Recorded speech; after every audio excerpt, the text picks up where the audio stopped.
आठवडी बाजारात गांजा सेवन करणाऱ्या दोघांवर कारवाई. शेगाव शहर पोलिसांची धाड. शेगाव शहर पोलिसांनी आठवडी बाजार परिसरात धडक कारवाई करत गांजा सेवन करणाऱ्या दोघांविरुद्ध एनडीपीएस कायद्यान्वये गुन्हा दाखल केलाय. ही कारवाई 24 जून 2026 रोजी सायंकाळी 7 ते 7:45 दरम्यान एमके कंपनी दुकानासमोर करण्यात आली. या प्रकरणी police head constable Santosh Shankar Gavai यांनी फिर्याद दिली. पोलिसांना गुप्त बातमीदारामार्फत माहिती मिळाली होती की काही इसम आठवडी बाजार परिसरात गांजा या गुंगीकारक अंमली पदार्थांचे सेवन करत आहेत. त्यानुसार पोलिसांनी पंचसक्षम छापा टाकला. या कारवाईत आरोपी अवधूत शामराव वाहुरवाग वय वर्ष 42 राहणार जवळा पळसखेड तालुका शेगाव व शेख अब्बास शेख जिलानी वय वर्ष 35 राहणार खळवाडी परिसर शेगाव यांना ताब्यात घेण्यात आले आहे. आरोपींकडून चिलम मधील गांजाची राख, चिलम मधील छोटा खडा तसेच चिलमच्या मागे असलेल्या पांढऱ्या रंगाचा कपडा असा मुद्देमाल जप्त करण्यात आला आहे.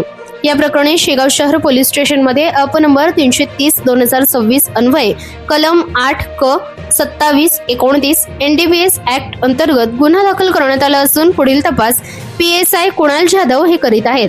महाराष्ट्र न्यूज 1 साठी संपादक इस्माईल शेख, बुलढाणा.